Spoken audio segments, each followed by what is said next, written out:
Sounds all formal.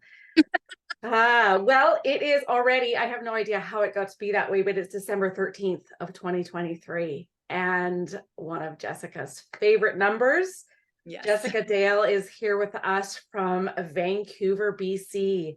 She is a fellow intuitive energy worker.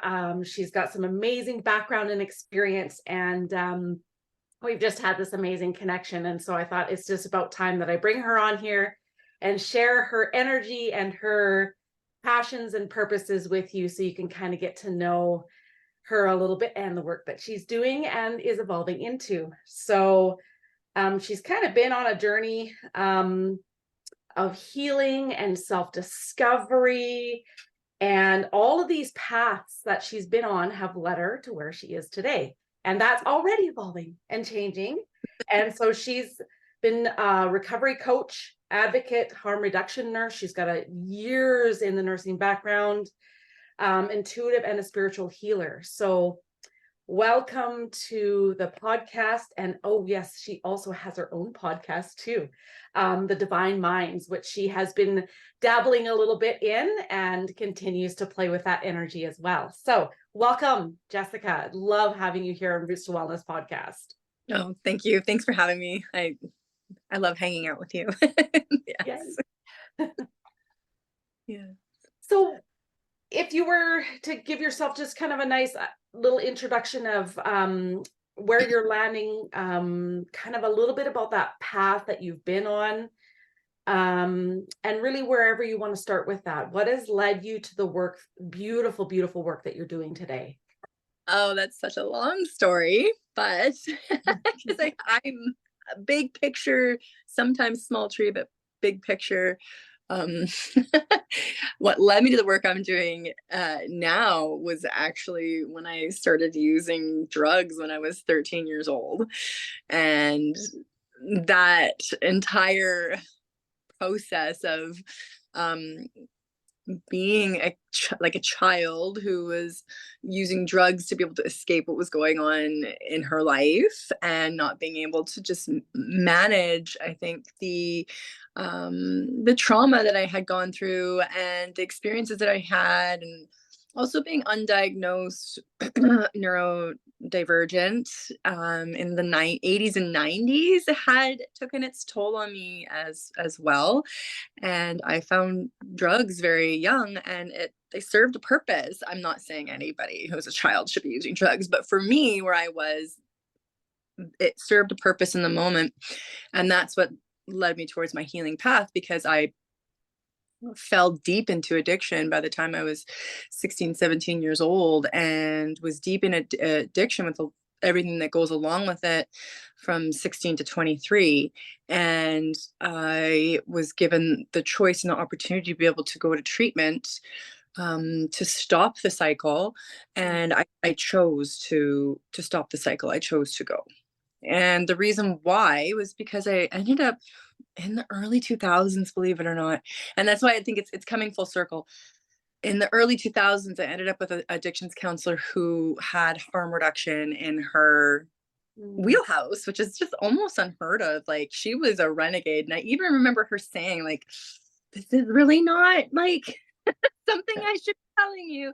But she gave me all the resources that, like how to use safely, where to go and get safe supplies, as far as like how I was using, and access to be able to connect with people who wanted to keep me safe. And it was in that permission before I got into treatment that allowed me to feel some relief. Like, I wasn't being judged for using. She was like accepting of it, and like, how do we keep you safe? And that put me on a course. It started me down the road that I'm on now, right? And I was abstinent for 11 years, but in that I decided to go into nursing, and and then shifted very quickly to harm reduction. Ended up on the downtown east side working for the same nonprofit that Dr. Gabar Mete worked for. Renegade nursing, I would like to call it, because we were doing things that were unlike anything in the world. But then the pandemic happened, and I got a good dose of PTSD from some pretty significant significant incidents that happened within a 6-month period of time. And because I had a childhood history of trauma, my go-to is just go into disassociation, go mode. Like, I can work under any pressure, under any circumstances. I work, because of the ADHD, I think I work very well in crisis situations. And but it took a toll on my body, and my body then shut down. Yeah. It was like, no more, no Yeah. more. And that's where I went on another healing journey. I've had a few, but this last one has been diving deeper into spiritual work and understanding on a soul level what spiritual principles mean, and what it meant to be born into the life that I was born into. That's why I ended up in the intuitive training course, and that's where I met you. And then this last year, I came to the recognition that I wasn't giving myself enough credit for everything that I've done, because I was going down that I'm going to be an intuitive coach, which is great. But then it wasn't really in an alignment with who I am, because it kind of forgot everything that I've done. Like, and what I'm pretty badass, like the things that I've been through, and trying to forget where I came from, trying to forget the experiences that I've had, and then move into this entirely foreign kind of realm of like helping people. It just didn't feel in alignment for me. And so I'm just trying to like come up with a way that it's like who is Jessica? Like, who, like, in my fully and authentic expression of who I am. I can't forget anything that I've gone through. I can't pretend like it didn't. I need to blend the two. And that's been a very clear lesson for me lately. It was like, no, like, you're not forgetting who you were. You need to bring in everything that you've done, experienced, your education, and make it into an offering that there's specific people out there who really need what I have to offer. So we're in the midst of just kind of like zoning in on that. And it's been a ride. It's been a fun ride. So Right. Yes, yes. It's interesting, because I think what is really fascinating, and that I'm seeing out there too, and even in my own work, is that focus is becoming much clearer and much different. Not just the focus on the work, but the focus on yourself and how you're working with yourself. But then as you focus on that development of the practice becomes clearer and more juicy and fun. And it's just like, wow, like it just keeps evolving and growing into this beautiful, beautiful offering as those shifts change, and you realize that all of those things, you're not forgetting them, you're bringing them forward. Those are tools you've learned. Those are experiences. They did shape the person and the human or the soul that you are now. And I think some people think they have to heal the past and then just throw it out the door and let it go, and like it never existed. Right. The word integration comes to mind, and it's like, what is it mean? And it's like, a lot of people talk about like ego death, and but it's actually not. It's like, in my experience, it's integrating of every piece of us. Yeah. And almost also letting go of a few of the labels, and just like existing, but like integrating all the lessons, and then just creating or existing in authenticity, right? Like, yeah. Well, and it's interesting, because both you and I are neurodivergent, which is and for me too, in the 70s and 80s, it's like they didn't know stuff about that. I mean, there was like little hints of things. Yeah. And it's very interesting how we also see the world on so many layers, and there's just like stuff coming all the time, right? And that's why you work really good in a high pace environment, and all the things that are coming at you, whether you're on the downtown east side or you're over here running a big spiritual group. Like, you can fit in all these places, because that's how the personality of a neurodivergent person works, right? It is this incredible gift.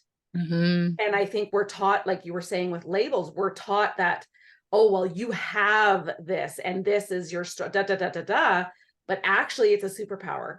Yes. And we can see the world sometimes in a very fast pace, We can see, some people are able to just see what's in front of them, and we've got squirrels that go in all directions around us, which sometimes is exhausting, but it's also so amazing because there's never a dull moment, right? There's just that constant change and shift and movement. It's like a dance. And we learn how to, because each person who, whether they, experience ADHD or autism or dyslexia or any of the neurodivergent pieces, everybody's unique. Yeah. Right. Yeah. We are taught that there's this umbrella and we all fit under it, but we actually don't.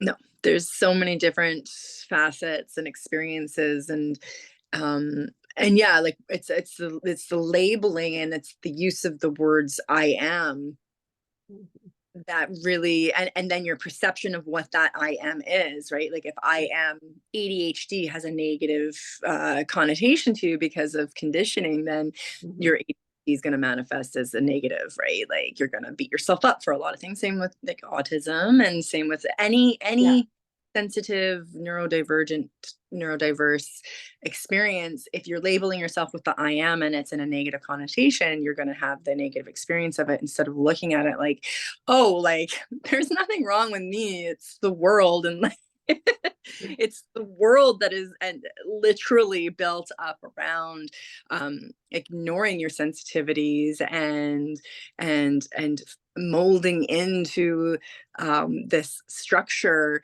that really doesn't work even for normal people. Like, is it really working? Like, we have to ask ourselves, like, is what we're doing working in the world? And for those of us who have done a lot of work and can see that big picture because of our non-linear thinking, we can say, no, it's not working. Like, let's do something different. Let's heal. Let's look at what we need to do in order to be able to change the current manifestation of the material world right now, because it doesn't work for anybody. Sorry.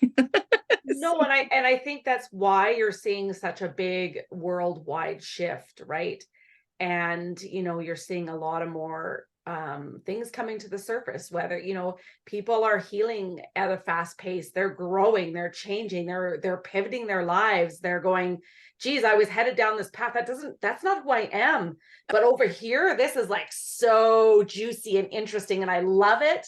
And I think that those of us who have been in it for a while and have trusted and allowed and gone through the process, we're encouraging so many people to step out of that comfort zone and step away from that fear. And just we're lifting others, we're showing them, we're opening that door for them to be able to go into the unknown. So I see it as I have a visualization that comes forward with it, where it's like I illuminate the path, right? Like I'll stand there with a lantern or a flashlight or whatever floats the boat, and it's just like, oh, like here, like, right? And with also the really grand spiritual understanding that like some people won't want to take that path, like, and it's not really for me to like push them towards it either. It's just like, well, it's here if you want it, and I've done it, so like oh, I know what you're feeling. And even in that moment, you can be just holding that compassion for that person and being like, and that's how I do the work that I do now, because I'm working with people who suffer from significant substance use disorder and accumulative and ongoing trauma. And we don't, it's trauma informed person centered care. So I can't go to one of my clients and be like, you should go to treatment, here it is. And it's just, that's not in my wheelhouse, right? Like I go to these people and I'm, and like, yes, like maybe if they stopped using drugs, they could go to treatment and maybe they could find a house, but like, it's not for me to actually decide that for them, because they're in their current existence as they are. And for some people, and I've seen it, it's like the drugs actually are more important to them because of the amount of trauma that they have and the system that we have in place that isn't supportive of them healing that trauma. So the drugs do provide something for them that like, and I have no right to say what you're doing is wrong. Right. I don't. And if I had that mentality, and me even going down the way, like I have been there, I was there, I was in deep addiction, I was an IV drug user, like I was deeply into addiction, and I got out of it. But for me to hold judgment on them for choosing to continue, I would go absolutely crazy. So it's a little bit self-preservative as well, to just say, no, you're on your journey, I'm here Yeah. to hold space, I can hold the light. And that's for any client that I have, right? Yeah. I do like holding people accountable to the work that they set, though. So if we set goals, Yeah. I'm hold you accountable to that. Yeah. Well, too, like it's still always in their ability to be like, that's too big for me, I need to walk it back. Cool, no problem. Autonomy is important, but accountability to your goals is also important, right? And that's, I think that is what I do, right? Like that's what I see myself as doing. I hold up the light and I'm like, oh, you're choosing to step into the light, cool, let's have a conversation about what you're doing, and I'm going to also hold you accountable. Yeah. Right. And I think that's really important, is accountability to self piece as well with it, right? With being a healer, with having this spiritual journey, and having other people wanting to engage with it, and then having the capacity to love them in a way that's saying, like, you said you want to do this, how can we help you with that? So Yeah. yeah. Well, and you're creating this really nice safe space for people to land. And, depending on where they're at, you're meeting them exactly where they're at. Yeah. And you're allowing them to show up real and raw and vulnerable, and there's no judgment. No. There is, it's whether it's very basic, is like, hey, I've lost enthusiasm, or I've lost direction in my life, or I'm exhausted and burnt out, I just can't do this anymore. Or, hey, I'd like to go to treatment, I'm actually ready, can you please Yeah. shine the light in that direction, right? So the beautiful thing is, and I just get goosebumps, is you get all these beautiful, it's like this smorgasbord of things that you can do for people. And people get to choose from that menu Yeah. of what you're offering them, right? And the most important place is that space to land. Mhm. And even if it isn't a full fit for you, you have all these beautiful options and all these resources at your fingertips, Mhm. whether it be programs and people and all kinds of things that you can also offer. Because as we know in the work that we do, just because someone finds us doesn't always mean that we are meant to work together, but maybe we're just meant to give a resource that does help that person on their path. 100%. And I and I this is where I believe in the work that we do too. It's very important to do like an assessment, and it's very important Yeah. to bring the real world things in, where it's like, and that actually creates the safe container. Yeah.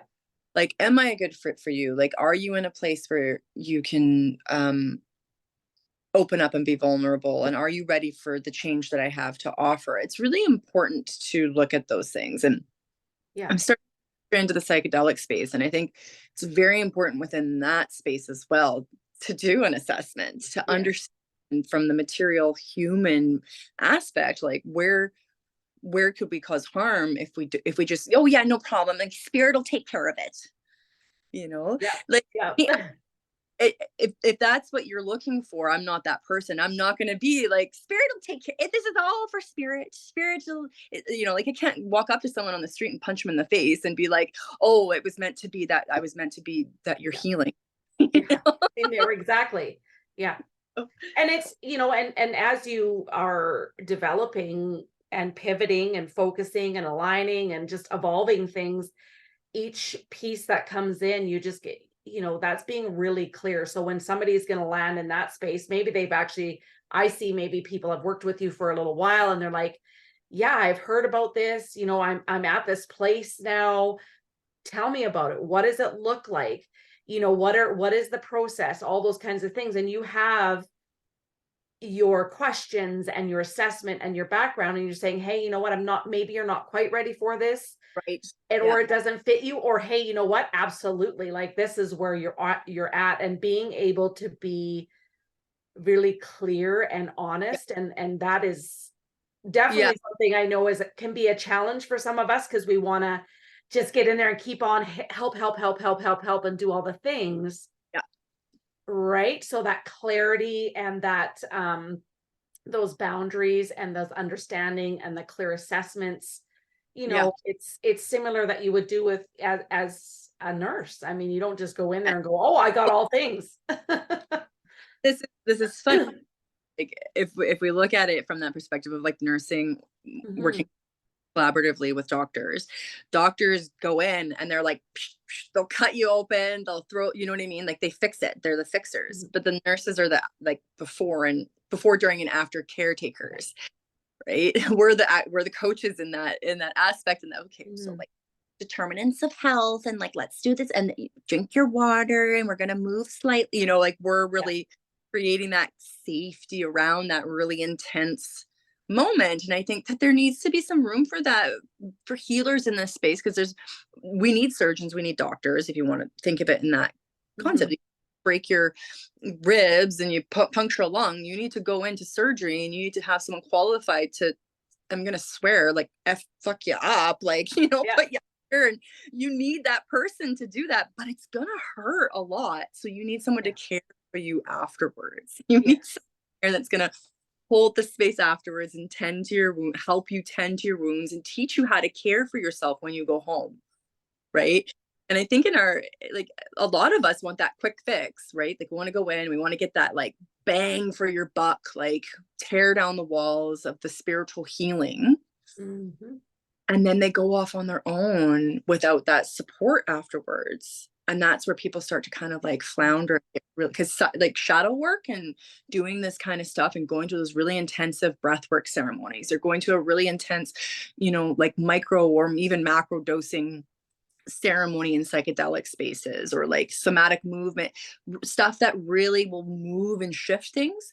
You'll feel great. You'll do it. You'll cry, but then afterwards, it's like, where is that container of safety that goes through afterwards? Right?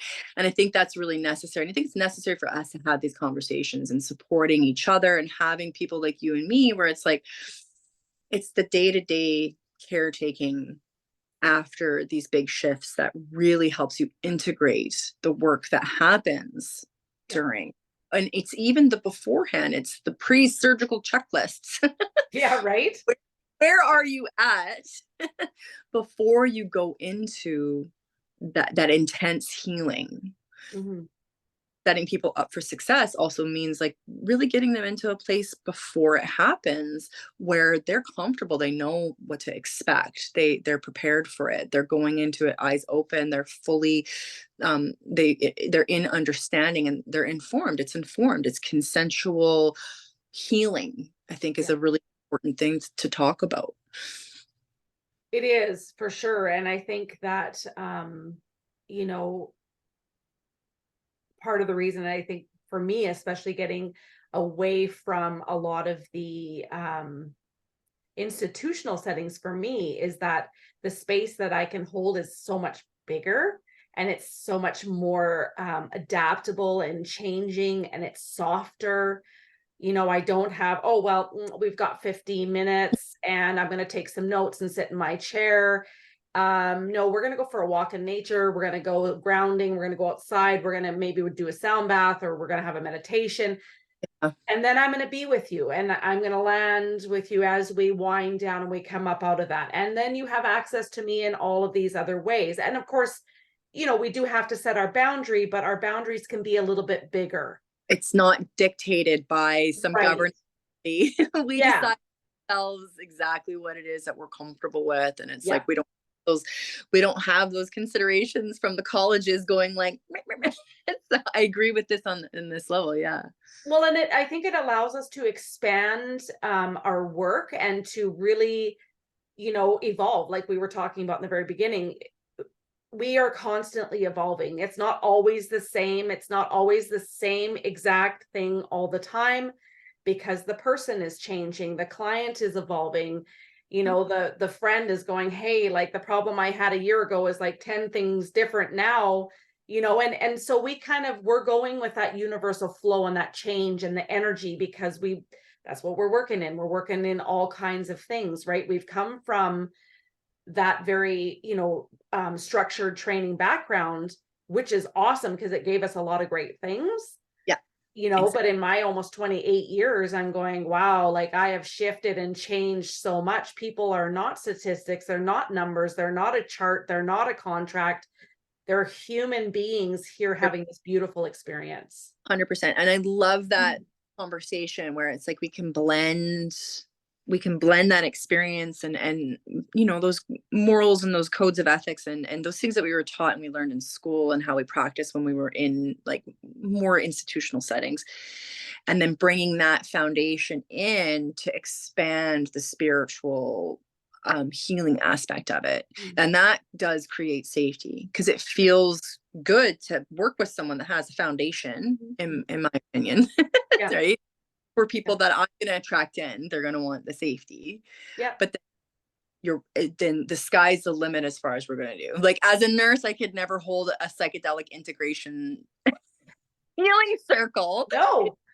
Right. And I worked in a radical nursing, like aspect, like, like one of the radical ways that you could do, like we're giving people drugs to inject in a safe injection site. Like that's radical, but I still couldn't do what I want to do in my healing practice with clients in that setting, because the college would be like, what are you doing? Like doctors would be like, what are you doing? Like, no.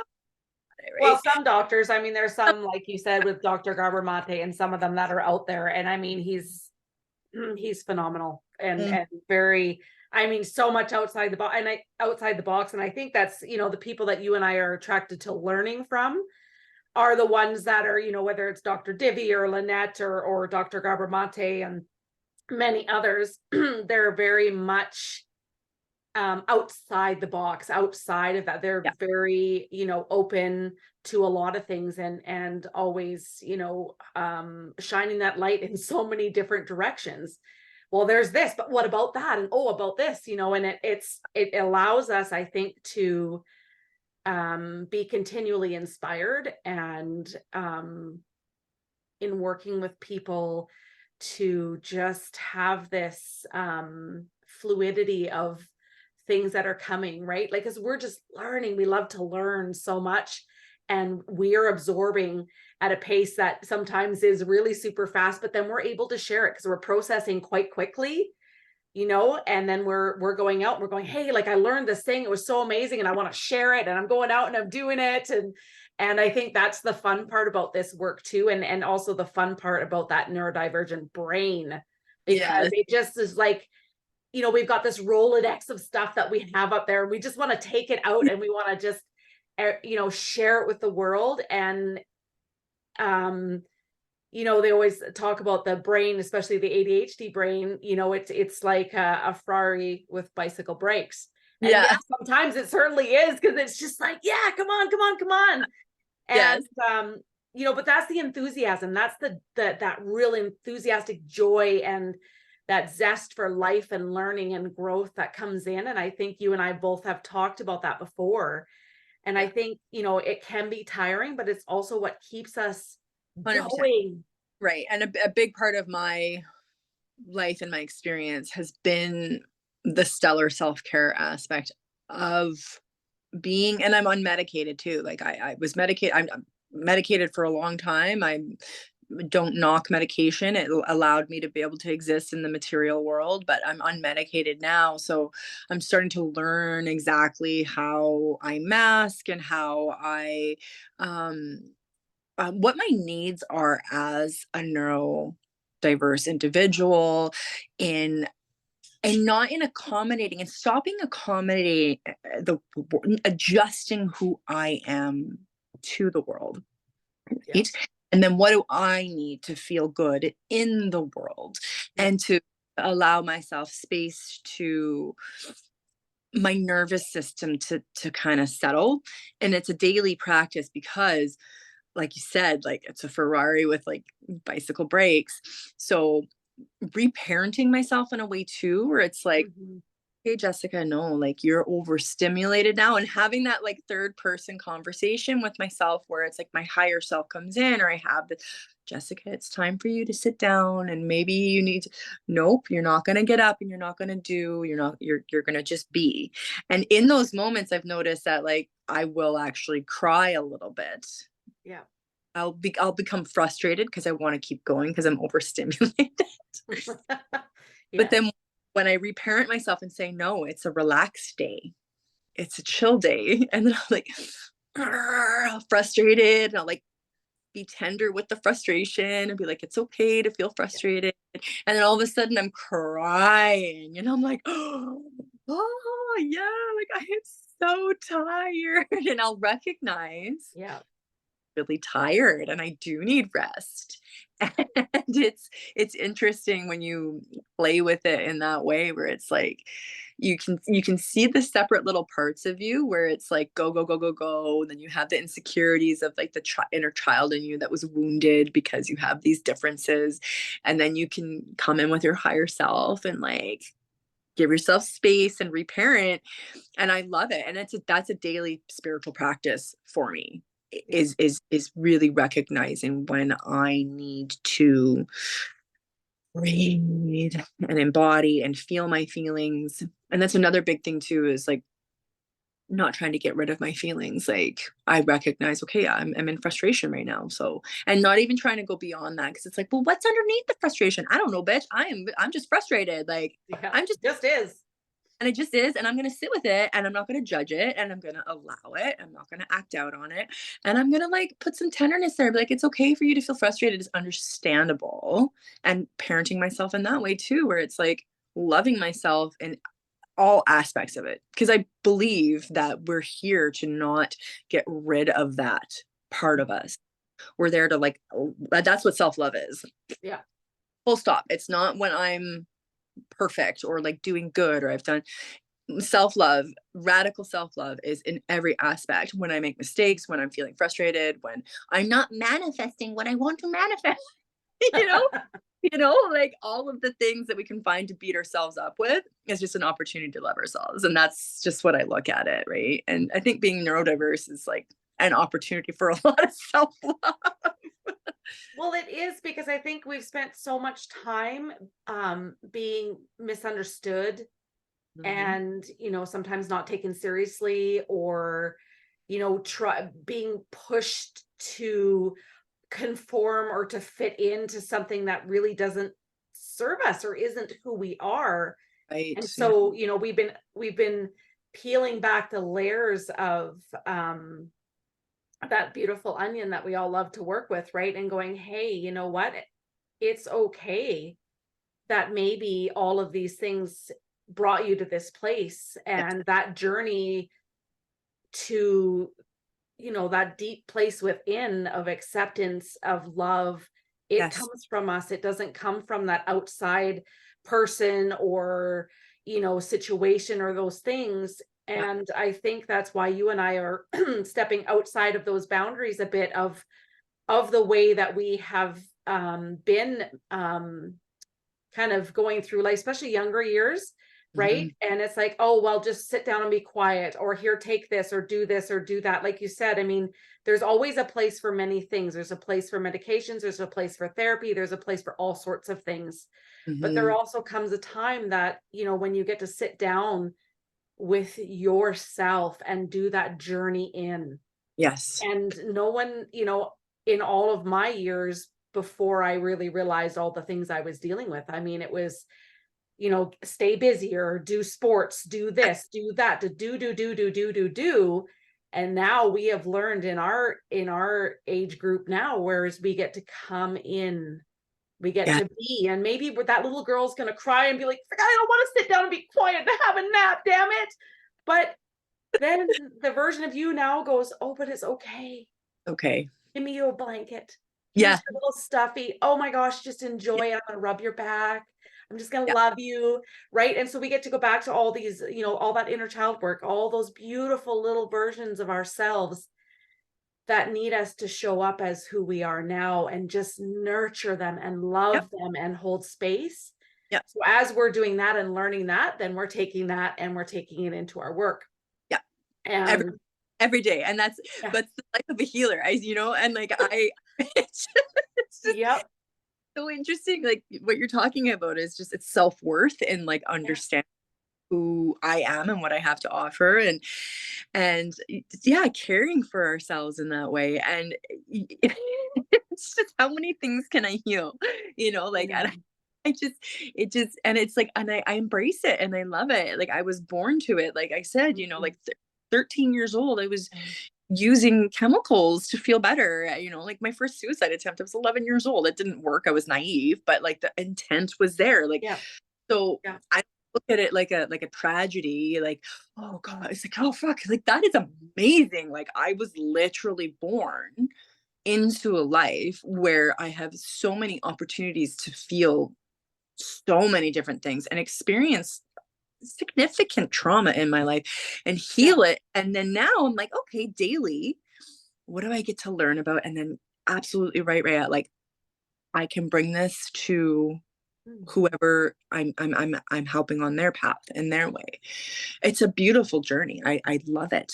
And yeah, I bring on more healers. Like bring on like the entirety of the world, like millions upon millions of us to go out right now into the world and then show everyone else that hey, this capacity, this is yours too, because we are living in a time of accumulative trauma and historical and ancestral trauma that's just like it's weighing on us, and it's like we're being all asked collectively to like mhm, heal it. yeah, And I really believe that like everybody out there is like capable of it. Everybody has experienced some trauma, right? And like I look at anybody and I'm like, yeah, there's your like I can see it. yes, Can yes. see it, that intuition, that like knowing, like I Yeah. can meet a person for like a half an hour, and I'm like, ding, Ah, right. You just, yeah. Well, and ding. I think that's the fascinating part. And I mean, obviously, of those of us who are intuitives and light workers and empaths and healers and all of that, we see beyond a little bit bigger of a level of things, and we can see that worldwide change and that, awakening and that fast paced stuff, man. Like it's coming in so Yeah, fast, and we're just like, okay, okay, I hold space for you and you and you and you and you, and okay, we're going, right? Like it's like a racetrack, but at the same time, I feel so excited about being here in this time, even though it's can be a little bit challenging for the human, but the spiritual soul piece of me is like, oh my God, but it's so fascinating, really, right? I yeah, think you're similar that way too. Like you can, you just experience it on such an energetic level. And, everything, whether you're sitting and doing yoga, or you're journaling, or you're having your amazing cup of coffee or tea, like you're just um taking things in a very sacred and different way. yes, everything is spiritual. Like that's Yeah. been my mantra forever, for a while. Everything is spiritual, like from the little tiny aspects of life to my like human frustrations to that cup of tea or that cup of coffee, or Yeah. like the fight that I have with my partner is spiritual. Like it's an opportunity for growth. Like being triggered by people I work with who have different viewpoints than me, like, thank you, you weird incantation of God, you, for showing me how to hold space for Mhm. myself and for someone when we don't get along, right? Like I'm I look at everything as spiritual. Everything is an opportunity to know myself more, to love myself more, to love you more, Yeah. to learn more, to experience more. And yes, and you can split it too, where you're like, yep, human Jessica's having a moment. Yep. Hey, but then there is that other side of you that's like, oh yeah, baby. I've had clients, so I get excited for their pain. I'm like, oh, and they're like, what do you mean? I'm like, this is great.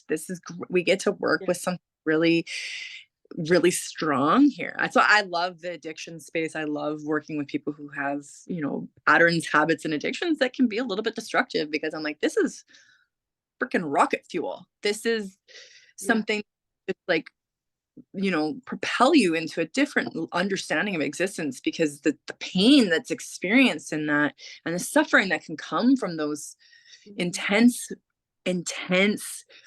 material things that we give our power away to.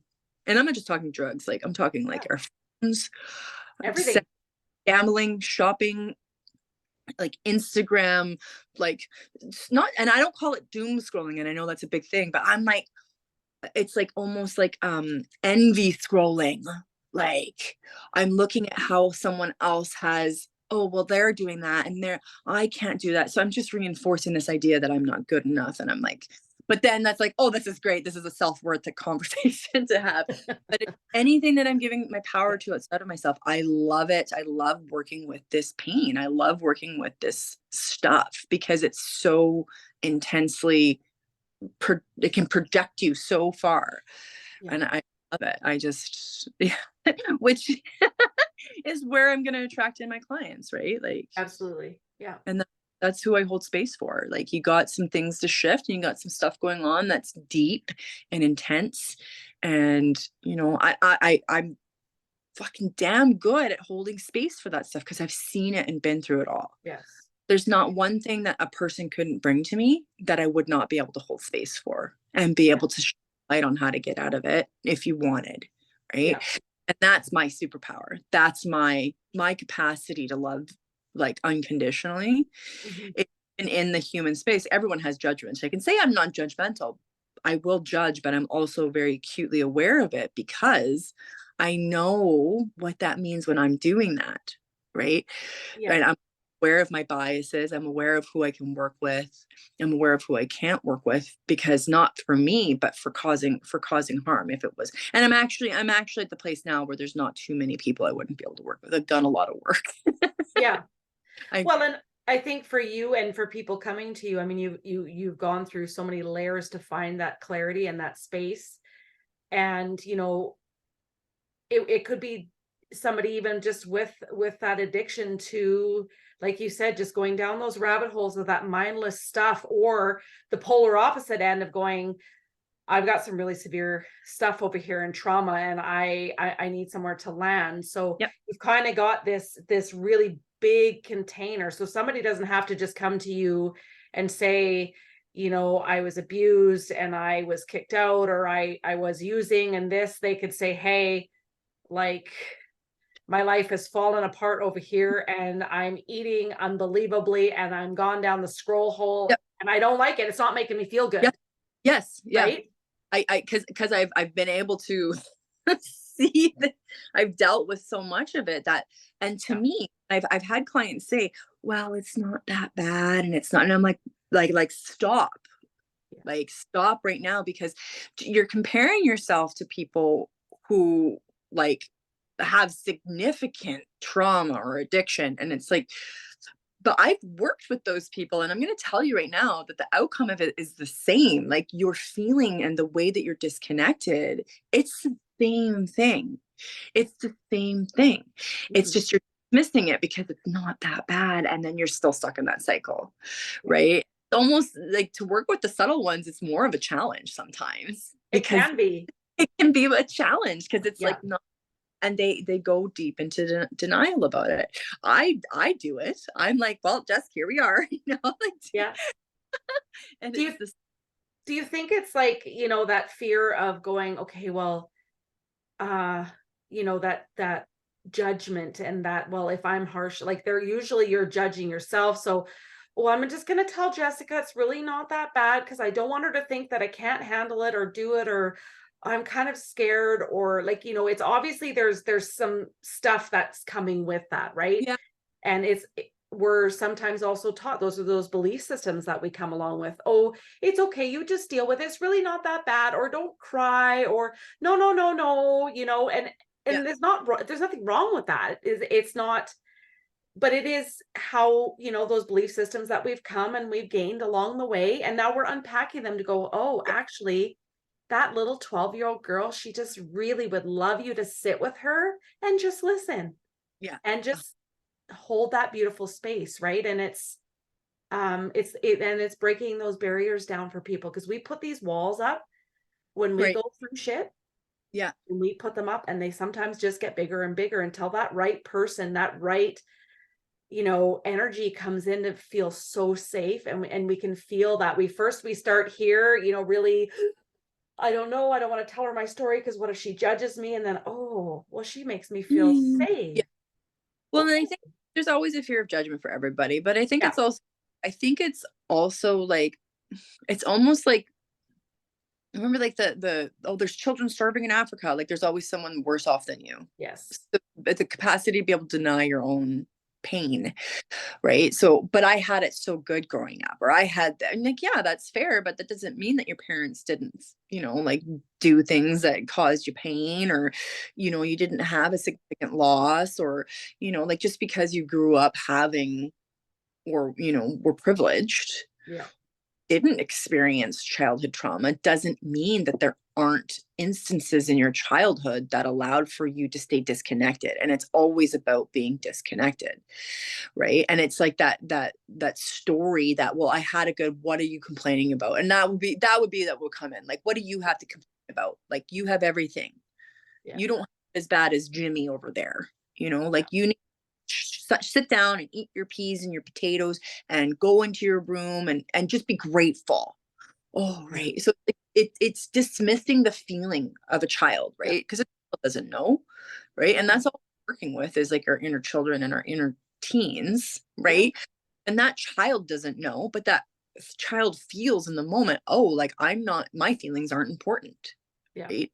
And so they grow up and they don't have, significant substance use disorder or like gambling disorder, but uh, it comes in different ways. And sometimes it's more difficult to kind of like Yeah. get that away. Right. Yeah. So it's like, I hold space in a very direct way. Yeah. And I'm like, I see you as someone who has this issue. And if I'm identifying it in relation to my own life and I've had trauma, that should tell you that we're dealing with the same thing here, Yeah. and that you're invalidated. Yeah. Right. And so let's validate you a little bit. And it gives them space to actually feel and let go of that. Well, it's not as bad, right? And that actually opens up space for you to hold space for people who do have it as bad. It takes you off of your fucking pedestal a little bit and Yeah. down. Right. So you can actually look at someone who has like significant substance disorder and see the similarities, because that's the hierarchy of our system as well. Well, I had it better than this person. I need to feel sorry for them. I need to give to them. And it becomes a performative action, right? Instead of like relating in a human way and going and talking to that homeless guy and being like, hey, and having that conversation and connection without feeling that guilt of like, oh, I'm going home to sleep in my bed tonight. I feel so bad. Yeah. You're conditioned to believe that, and we're conditioned to stay separate through that. So my thing is breaking down that and being like, no, no, no, we're all the same. Yeah. We're all the same. There's abundance here, there's abundance there, there's pain here, there's pain there. It doesn't matter where you're landing, it's all the same. Yeah. Right. And let's find the commonalities Yeah. and come together with love. That's, to me, that's what it's about. Yeah. Yeah. So it's neat. It's just how it's great how, all paths of this work, and everybody has their little magic touches and their pieces that they're bringing to the work. And we've learned so many things along our own journey of healing, and I'd love for you to share some of the things that have really stood out for you that you've been able to learn and incorporate into your own practices. I mean, you were saying that you honoring the rest and things like that, but I know there's also a lot of other things through this journey with Mhm. PTSD and the neurodiversity that you've really learned that they sit with you, they work really good with you, and you're always willing to try other things. If this one is not working for a little while, you're going to try something new, right? So what are those things, if people are looking for some tools that they could go and try, if they're suffering from PTSD or whichever, Mm-hmm. What has worked for you that you're, willing to share that people could, also explore? So with addictions, with that, I'm heavily rooted in the 12 steps, and I will forever be grateful for it. They need to be updated. I'm actually in the process of updating them for to be less masculine, more Yes. feminine in nature. But Yes. for me, it's the process of going through like, like an ego dissolving process, or like a shadow work process. And like for me, I always go back to that. Hmm. Um, A Course in Miracles, something that I just started this year, and I really quite enjoy that. Hmm. Um, but that's a lot of head stuff, right? Like I'm very much always in my head. I love being in my head. Um, but for me lately, it's been about the somatic work and being embodied, especially when it comes to the PTSD.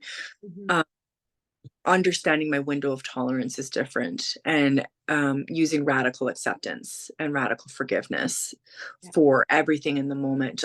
Those are two that I go back to very frequently, is radical acceptance and it's the same thing, radical Yeah. acceptance, radical forgiveness. um and that's some deep work, like. It is, yeah. Yeah, And then you've been kind of drawn to other things too, like going to different groups and yoga and walking. And if yeah, you've got your dog as well. Like there's right. other things that journaling and listening to podcasts or meditations, like Everything I do in every day, I'm reading something spiritual. I'm writing about my spiritual experiences. I'm writing about my human experiences. um Meditating, focusing on my energy centers has something that, and really tuning into what I'm feeling in each section, right, of the chakra system. yeah. um I along with my ADHD neurodiversity comes a healthy dose of oppositional defiance. And in that also is like an aversion to anything that is popular or trendy, and it has been like that for years. And it's interesting because I for years denied going to yoga. I was like, no, I am not going to be a Vancouver Lululemon West Coast, like I'm just not doing it. Like I there was such a strong aversion from and defiance from going down that route. But this time along, when I got diagnosed with PTSD, it was so significant that I couldn't even exercise like I used to. And I was like a high intensity interval training, like lifting weights, doing sprints on a treadmill, very fit. And I tried to go back to that, and I couldn't. I Mhm. was crying uncontrollably in the gym, and I'm like, this is not a space that I want to be doing this in. Like I I hear didn't, you. Yeah. right? Same. So tuning into and listening to what my body needs. And it's like, that's a tool. Like that's an actual tool. When it's like Mhm. something is coming up, I've trained myself to, you need to stop right now and listen, like, and ask your body, what is it that you need? And you know what it said? Go to yoga. And I was like, okay. So I started practicing yoga. I've been doing it almost daily for a year and a half now. And I found some instructors and teachers who I'm in alignment with. Nice. Um, and they are traditional, they're more traditional with the focus not just on the asana or the movement. It's like focus on the actual, like, guided, the breathing, the meditation part of it. um like listening to my body again, where it's like using my intuition mostly to tell me what my body needs nutritionally at any given time of the month, because I'm a female. I've got a female body, and it's got needs different times. So it's like not being restrictive in my diet so much, where it's like I have to eat only this, and this. Like, no, like actually, like this week or this day, like I'm feeling like a lot of grains and I'm needing something light, or like I need green smoothies. So, really tuning in and listening to what my body needs has been the biggest part of the healing of the PTSD for me the past 3 years. Yeah. and that somatic work, like moving my body in a way, like if it needs to dance, I dance. If it needs to stretch a certain way, I stretch a certain way. I'm using shaking, like, like all the stimming that they tell kids not to do, You're right? doing it. I'm doing it. I'm like, Yeah. no, you're not telling me not to move in a certain way. If I need to make weird noises with my freaking mouth when I'm Yeah. outside at Costco shopping during, Christmas time. Yep. And I'm not gonna care about what these people are thinking, because I'm actually teaching you that it's okay to unmask in public. And I'm gonna do my weird like finger flicks, and I'm gonna do this, and I'm gonna wear my headphones, and I'm gonna hum, right? So these past 3 years have been about being in my body and just whatever it naturally needs to do in the moment, doing it. Ugh, I love Yeah. it. I love it. I love it. I love it. And I think that, one of the quotes that kind of comes to me that I've always used throughout my life is, why fit in if you're born to stand out? I know. And I love that one, because I think that's why we're born who we are. Mhm. We're, like you said, you're teaching people by doing all these things that we're taught not to do. You're like, hey, but it's okay, because this helps you in so many ways. It gets you out of your body, it gets you into all these things. Because why do they have all this stuff that Yeah, is out there? Why do they have movement and shaky medicine and dance and interpretive things? They have it because we need it. we need it. And like it's like those little really, because like my window of tolerance for stress is quite small anyways, because Mm, I'm hypersensitive and I have been mhm. since a child. So like lights bother me, like Yeah. material bother me, like too many sounds bother me. So how do I protect myself? Because like at the end of the day, I don't want to be burnt out. I want time for my kid. I want time for my clients. I want time for myself and my husband, my dog. Right. So if I'm going out in the world, which I have to because it's life, how do I release that energy in the moment? Right. And I Mhm. also give myself space and ceremony. Recently, I've recently gone back into exploring with microdosing of substances in order to be able to regulate my nervous system. Mhm. And I think that there's a conversation of therapeutic use of substances that needs to be had, right? And using microdoses of psilocybin and or LSD has been extremely beneficial for me. And there's evidence to show that microdosing LSD, and we're talking like small doses, like you're not visualizing anything. You're not taking a huge dose where it's like ding, it's like the micro doses of it where it's like it rewires your brain in a way, or it's supportive of a brain for with ADHD, and there's evidence showing that, right? And I'm like, okay, like let's try and see what this does, right? Like, Mhm. and it seems to be working for me, but it's like doing that in a way that's like supportive of my health, that's therapeutic, that's beneficial, that you're following some evidence, you're following some science on it. Those things too, I've been exploring in, and I can hold space for that too, because like, I've been around chemicals since 1993 and every incantation of it, and understanding where safety comes into play with that, right? And yeah, so there's a few things that I'm working with right now in order to be able to heal my nervous system, not just from the PTSD, but like also just being like a neurodiverse person in the world. So Yeah. yeah, a lot of things. A lot of things. And it's fascinating because I think there's, people are just going to get so many little things from this. And, I think also an understanding of, what, we're just all such unique, amazing individuals. And, like I said, we're born to stand out. And there's so many of us out there that are doing the work, and we've been through, the trenches, and we're up on the other side. And it's such a safe place to land. It's like no question is a stupid question. No, Like, they might be going, oh, well, I don't want to go over here and ask this person, but hey, they've had this experience. Maybe hey, I want to message Jessica and say, hey, like, this is my story. What do I do with it? And you can be, and I think because you do really have an amazing diverse background, and you have some amazing, like you say, it's almost like spirituality and science are meeting, yeah, and and experience as well. Like you've got all these pieces that are meeting in the middle. And um it's fascinating because I think we're going so far from just that, one way of doing things. And we're going to a multitude of ways of doing things because yes, we are all human beings, but we are not one and the same in any form of the matter, other than we have skin and bones and blood and cells, whatever. But the spiritual side, that soul side, is so different. And there's other deep dives you can take, whether you want to go into past lives, you want to go Yeah. into Akashic records. I mean, there's just layers upon layers upon layers upon layers.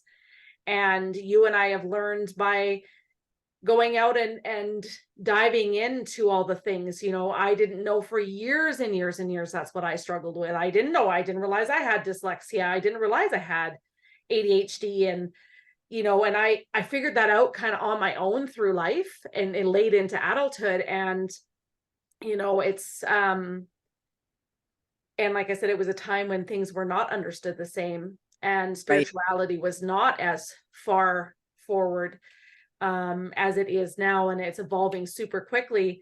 And so I think one of the most amazing things I know for myself, and I don't know if it is for you as well, but just getting to know myself and my soul and understanding and holding space for the journey to where I am and who I'm becoming and blooming into, and witnessing that, like witnessing the stuff. Like, it's amazing to be a witness onto ourselves and all of those versions. It's like having this beautiful fire ceremony, and you get to invite all the versions in and just celebrate every single one of them. Yes. Right. And I think we do the same with our clients. We bring them in and we want to teach them how to get to know themselves, to nurture, to love, to grow, to be who they're here to be, and then celebrate all the versions that got them to this point. Absolutely. Yeah. It's so important to like celebrate and bear witness to the journey that we've had, and to honor every single incantation that we've gone through, and yeah, like bring them into the circle, and like not deny their existence, and like thank them for their their struggles, and for surviving, and giving the gift of knowledge that we have, and the expansiveness of feeling, like the depths of despair to the greatest of joy. And I'm grateful for every single experience that I've had, like up until like today, like even like I'm it's such a blessing to be on this earth and to be experiencing everything that we're experiencing, and I just I wouldn't have it any other way. And my thing is getting clients to a place that no matter where they're at, they're just enjoying every aspect of it. Because you can get to a place in your life where, yeah, you even enjoy the depths of despair. Yeah. There's a part of you that's like, yeah, this is necessary. This is transient. This is past. This is going to give me something new to look at. Like it's, and there's not too many people I think I could have that conversation with, but sitting with you, like for us to bring that out to the world where it's like, no, like I accept all of my humanity. And if I accept all of my humanity, the envious parts, the frustrated parts, the like all of the parts that feel like I'm not good enough, like, and I'm like, I can celebrate that. And that's what it is. That's what it means to be human. Like that. I wasn't put here to make those things go away. No. I was put here to just love that in myself. And then it just naturally grows into something different. And we move through it naturally without having to react to it and to create more trauma or pain. We're just like, oh, there you are, envy. There. Hi, shame. How's it going? And sit with it and then really learn and grow from it. And what I want to do with people is to be able to show them that that's the same thing. We don't have to go around hurting ourselves and hurting other people because of it. You can sit with it and love it, right? Yeah. No, it's beautiful. I love that. It's amazing. Just amazing to see. And I mean, I've only known you a short period of time. Really, it seems like a lifetime. Maybe our souls have known each other a lot longer, but and it's fascinating how you can, witness someone else's journey and be a part of that, and kind of that ebb and flow that happens, and those conversations that happen. and those energetic shares, you know, the aha moments and all those things that happen are just such a beautiful part of the process for us as, you know, as healers and practitioners and counselors or light workers or whatever you want to call us, all things. Yeah. So if you were to share something for someone looking, they're searching for somebody to work with, what is some of the biggest, they've got lots of questions and they're just overwhelmed. What is one thing that you could leave everyone with today that would allow them to either message, send an email, pick up the phone and go, hey, Jess, I would love your help. You know, because we do get overwhelmed and we, like you said, there's all the things coming at us at Mach 300 all the time. And there's all those, it's just all that gritty stuff. But underneath that, it's like that permission to ask for help. Yeah. And this is the question where it's like, are you ready are you ready for the change? Yeah. Right.